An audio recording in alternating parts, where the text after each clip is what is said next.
Hello everyone, I'm Fozzie or Cam, and I'm here as always with my co-host Will. How you doing today, Will? I am doing great, Cam. It was super fun to have James on the podcast last week. Yes. Want to thank my good friend James for appearing on the podcast again. Always enjoy having him. But I'm doing fantastic, and I'm super excited for all that we're going to talk about today. So I'm doing great, Cam. And how about you? I'm doing great.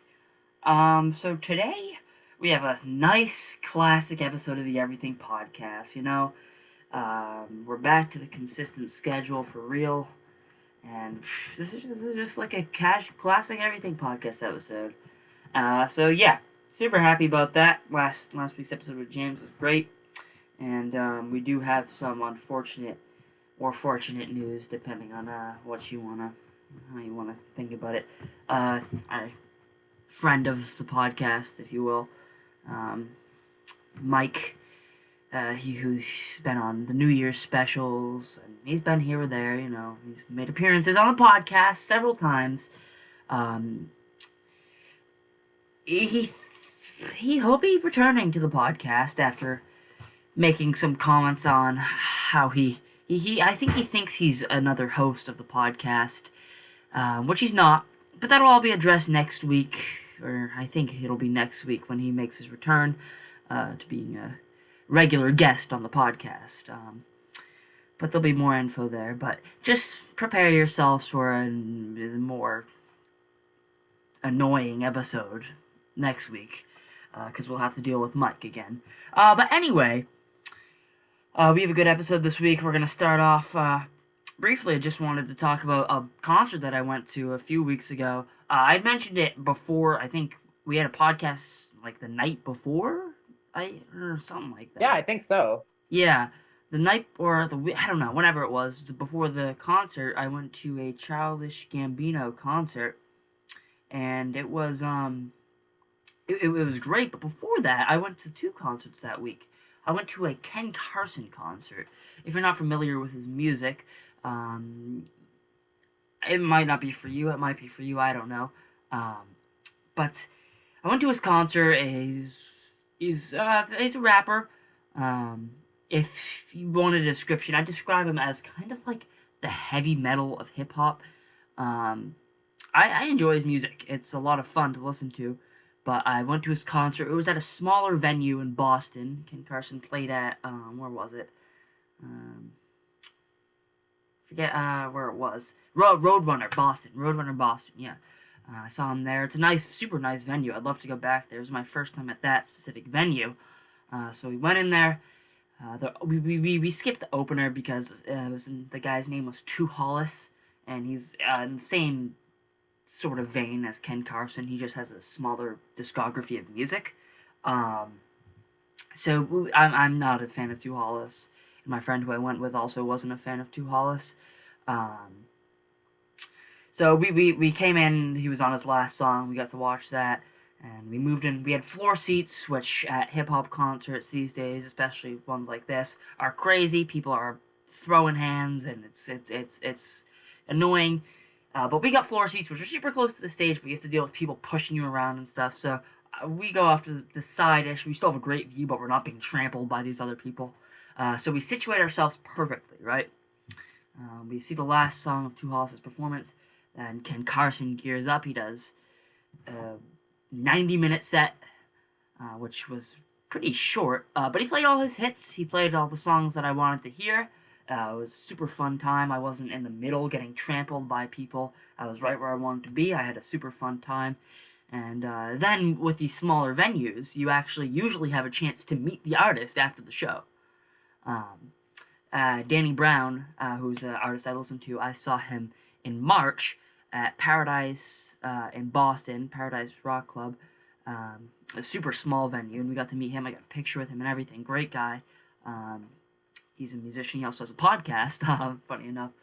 So I got to meet him, and that's just a thing you can do with these smaller venues, and that's kind of a perk of going to them. So we finish the concert. We go outside. We see Ken Carson. Right, he walks out. He greets everyone. He doesn't say anything because it's a little more background information on Ken Carson. He has this. Uh, he's part of this record label, and their whole thing is they're just really quiet. They don't talk. They're not loud. They're supposed to maintain this aura of coolness, essentially. So he's not like yelling or anything. He's just walking around signing stuff, not really caring, right? And then he goes back in. He goes back in the venue, and the security guard's like, "All right, Ken Carson's gone. He's not coming back out." We obviously knew he was coming back out. So we waited till like midnight. We were out there till midnight in Boston, right? It was us and I don't know, 5 other people, and wait till you hear this. Wait till you hear this. Ken Carson walks out. Uh, these are his loyal fans who are waiting till midnight for him to get on his tour bus, for him to sign stuff, to get pictures with him, and he comes out. Someone taps him on the shoulder. "Ken, can I get a picture with you, Ken?" He says, "Don't touch me, I'll punch you." What? Why is Ken Carson saying this to his fans? So the guy's like, "Whoa, okay." And then Ken Carson keeps walking down. Another guy, he's like, "Ken, take a picture with me." Ken slaps the phone out of his hand and then walks into his tour bus. Doesn't sign anything, doesn't take any pictures. I was so mad. I wasted 2 hours of my life waiting outside in Boston for Ken Carson just to get a picture with him. Just wanted a picture. No, he didn't even interact with me. I mean, he just walked right past us. I have never been so disrespected by a musician. I like his music, but I don't think I'll ever be able to look past that. And someone actually recorded what happened there, him slapping the phone out of someone's hand. Someone recorded that happening and actually posted on it, and it kind of went semi-viral, and people have been seeing this footage coming around, and it's not been shedding a positive light on him. And I mean, I wanted to mainly talk about my Childish Gambino concert in this segment, but I mean, when when an artist does that, I have to comment on it. That was ridiculous. How do you treat your fans that way? And Ken Carson's not like this huge global pop superstar or anything. He's not Taylor Swift. He should respect his fans. He should thank his fans. His fans should mean everything to him. Not "Don't touch me, I'll punch you," or slapping people's phone out of their hands and then leaving. I mean, I've never felt so disrespected by an artist in my life. It was a terrible experience, and I mean, I'm sure you can understand well. It was terrible. I mean, that would permanently, for me, damage my listening experiences to that artist. If Yeah. I had seen that happen, I mean, maybe I would get over it, but boy, it would take me time. Like there would be like I would stop listening. Like for me, like if I had something like that happen, that would be really rough. And the only thing I'm thinking of is like, okay, you know what? Like if he thought like the fan he said, "Don't touch me," to, obviously it does not sound like this was the case, but if he felt like he had been touched inappropriately, then okay, you could stand up for yourself. But the Yeah. slapping the phone out of the person's hand, what? Like that's just disgraceful, unacceptable, unforgivable behavior. Yeah, I was disappointed for sure. And well, I'll send you the clip Oh, great. after we finish recording because it's wild, and I'm glad that it kind of went the clip of him doing that went viral essentially, so people can see what a jerk he is. But anyway, let's get to the more positive experience. I went to the Childish Gambino concert, Yeah. and on top of it being one of the best concerts I've ever been to, I like TD Garden shows a lot. On top of it being one of the best performances I've seen, I was super impressed by the pyrotechnics, by the lights, by the lasers, everything like that. It was an overall fantastic show. I knew every song on the set list. I mean, he was playing all his best songs.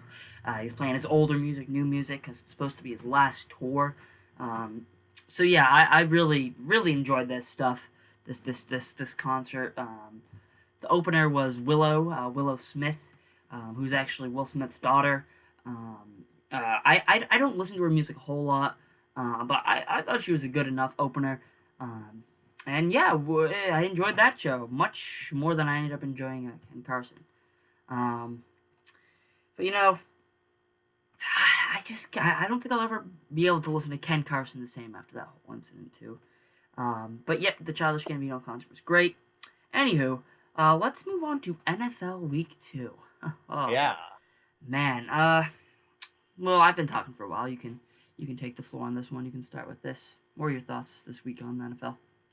You know, Cam, if there was one theme that I can think of to describe week 2 of the 2024 National Football League season, for me, it was absolutely upset week. Let's just go down the list. The Dallas Cowboys, it, and it brings me so much joy to say this. The Dallas Cowboys just continue their yearly tradition of just having these embarrassing losses. 44-19 against the Saints. I am telling you, this happens with the Dallas Cowboys every single season. They'll have some big win like they did against the Cleveland Browns in week 1. Oh my gosh, the Dallas Cowboys look incredible. The Dallas Cowboys are Super Bowl contenders. They might win the Super Bowl this season.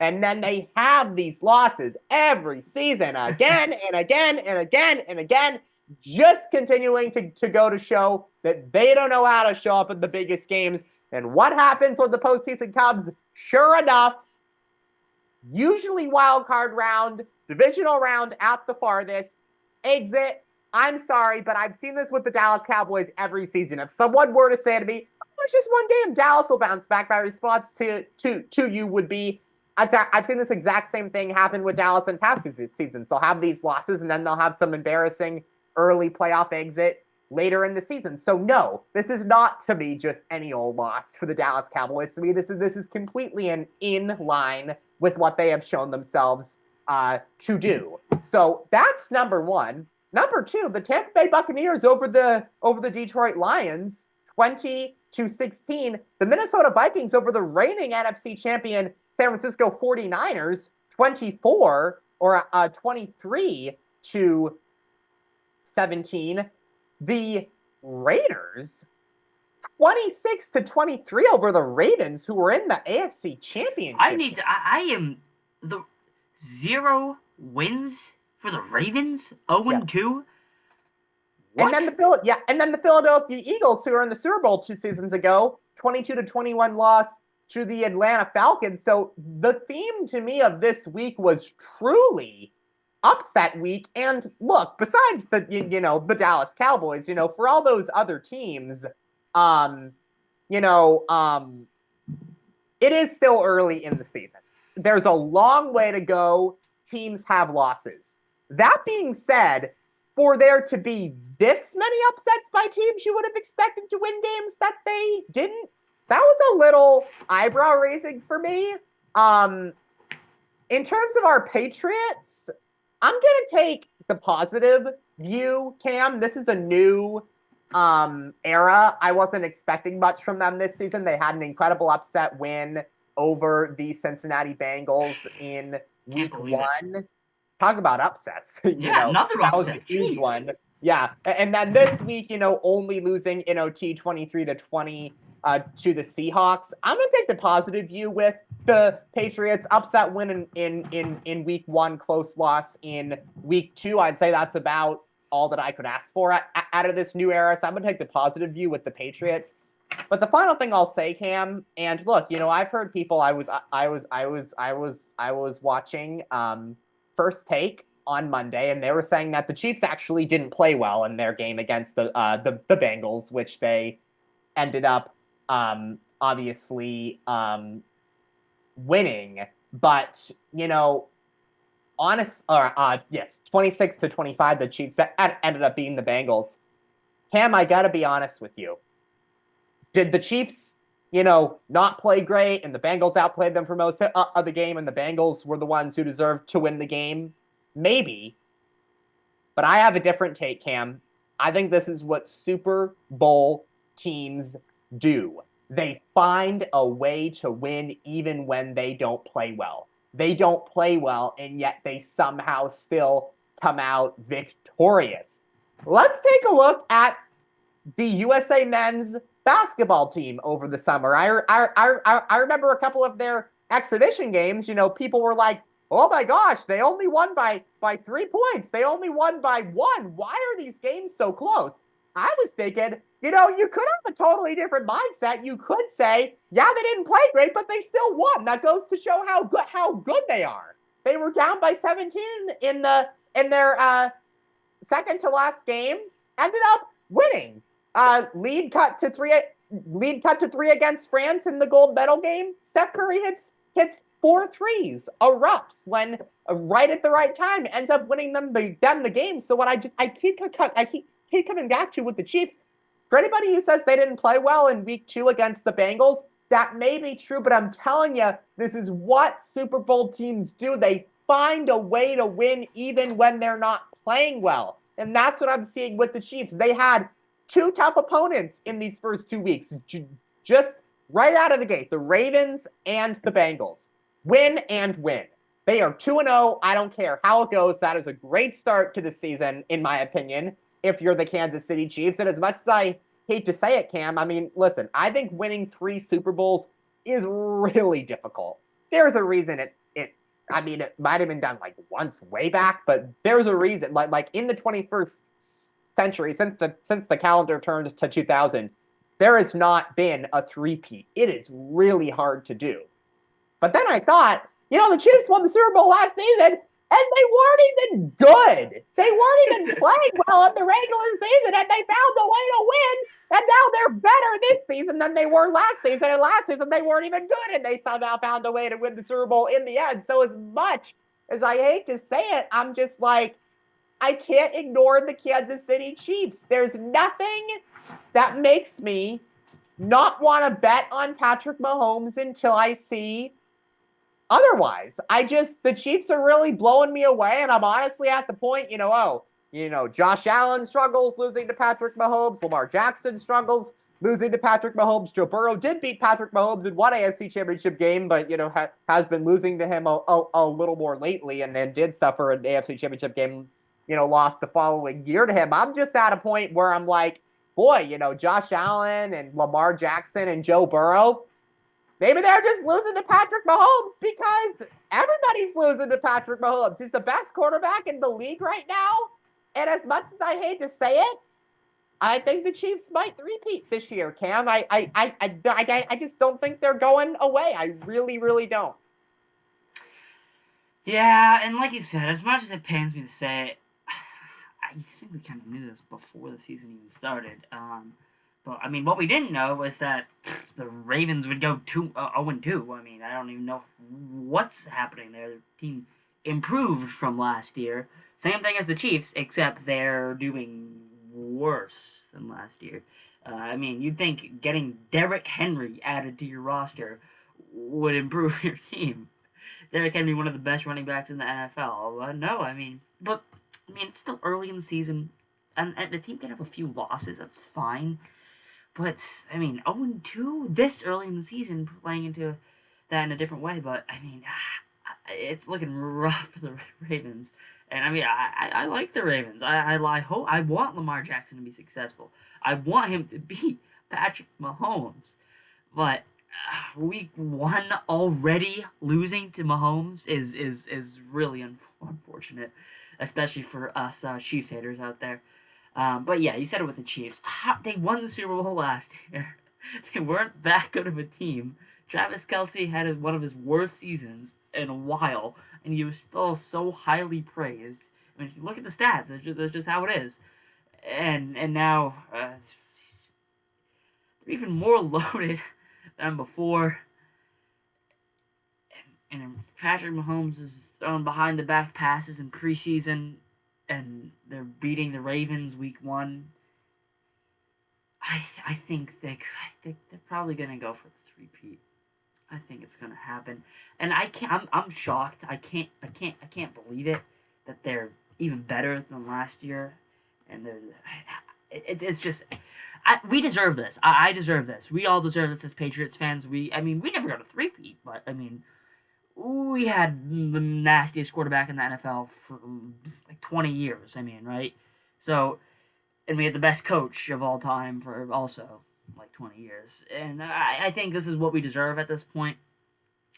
But geez, as a Chiefs hater, this is tough. This is tough to watch. But as a Patriots enjoyer, I am loving what I'm seeing from this team.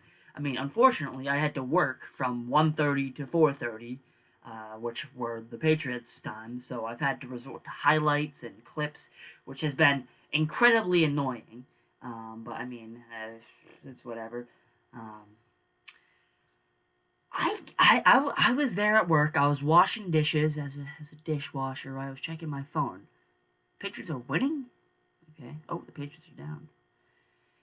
And then we go to OT. I wish I got to watch all of that game. I could not believe what was happening, and I wasn't even watching the game live. You know.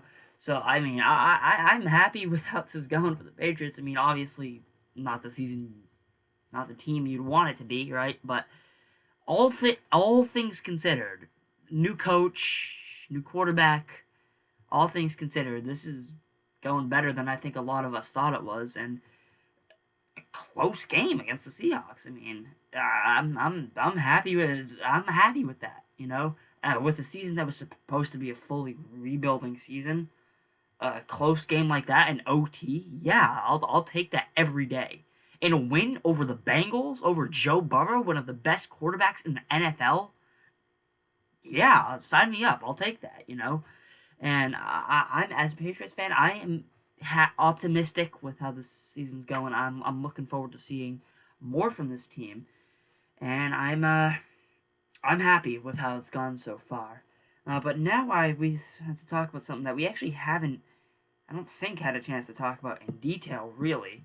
The Craven the Hunter trailers. So they dropped the first trailer, and I mean, people hated on it. You know, we hated on it, I think, and you more than me, I think. Actually, you have a actually you enjoyed Morbius. I was gonna say you have a particular hate for the Sony Marvel movies, but you enjoyed Morbius for what it was, right? I might hate that if I watch it a second time, though. I'm not. Yeah. Okay. I'm not ruling that out. Okay. But yeah, so everyone, the whole internet, just hated on Madam. Oh, Madam Web exists. Jeez. Oh God, what a horrible, stupid movie. And Did then you did you finish watching that? I watched half of it on the plane.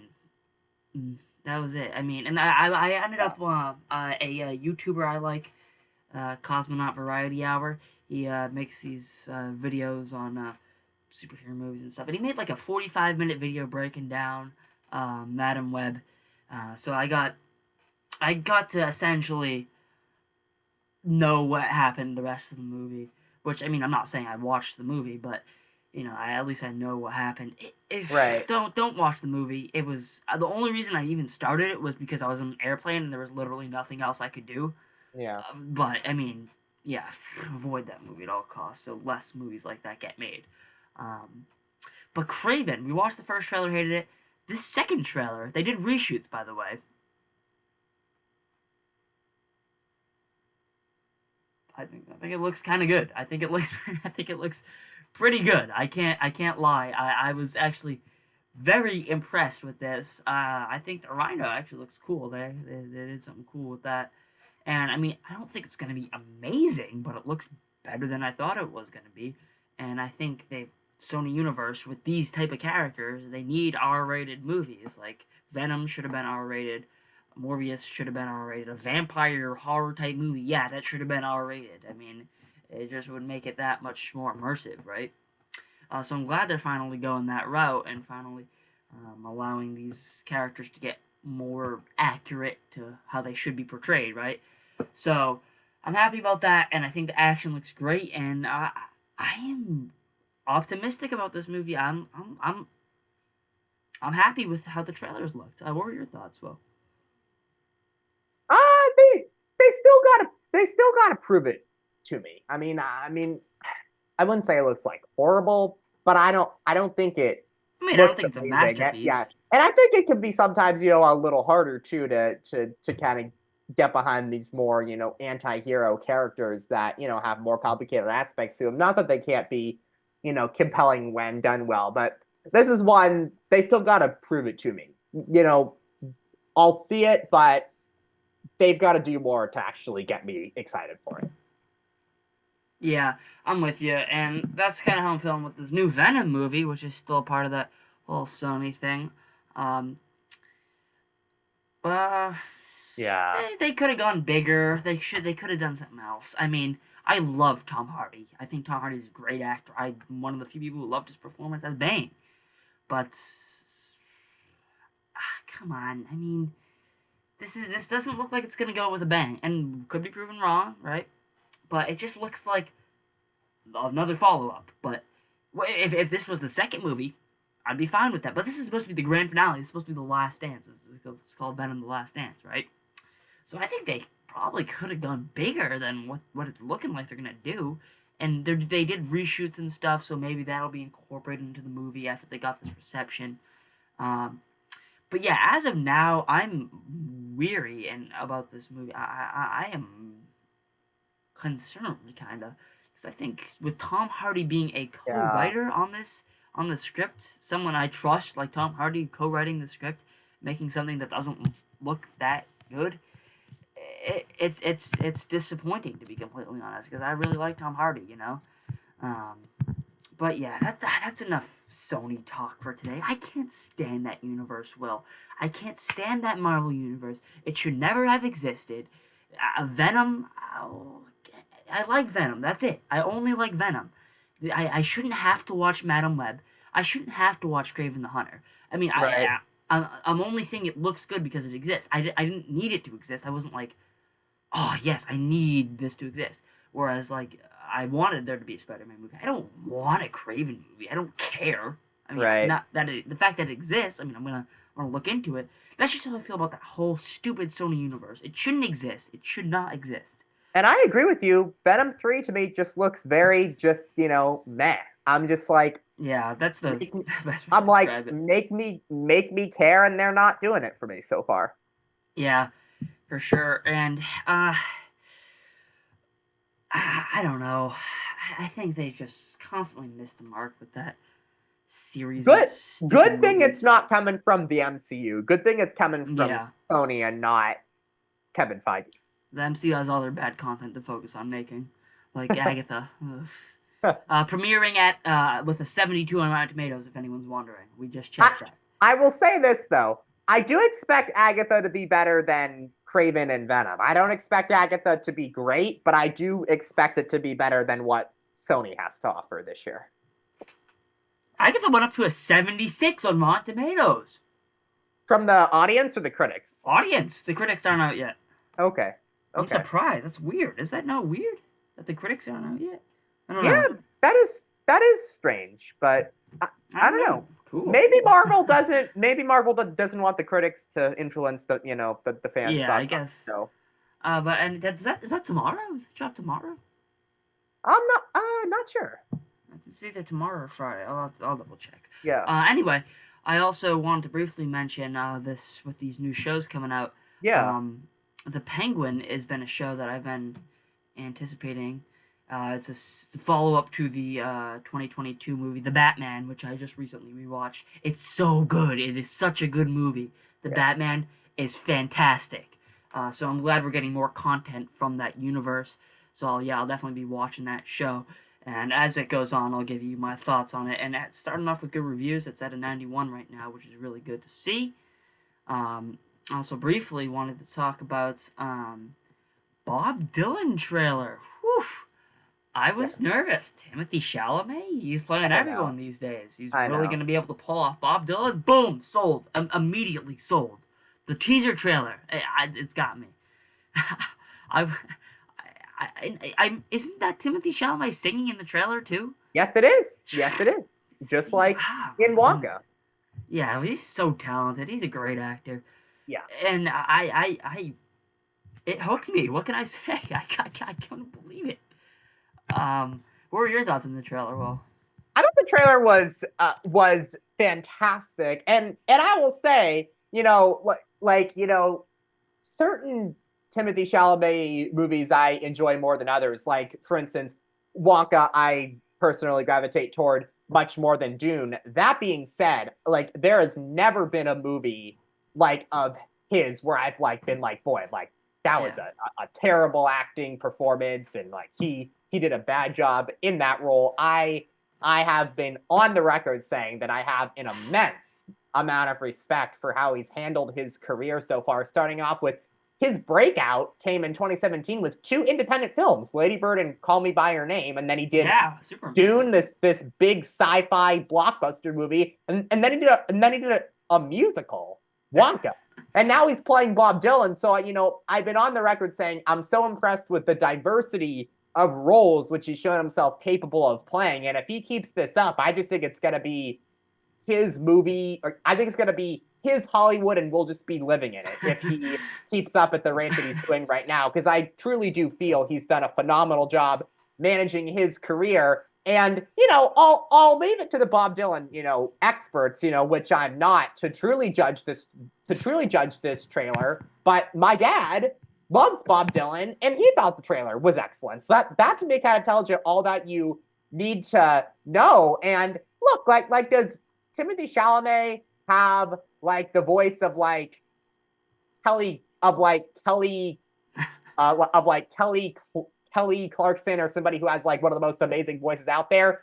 No, but I'm sold on his singing voice. Is it like the greatest singing voice ever? No, but does it It work fits for Bob me? Dylan.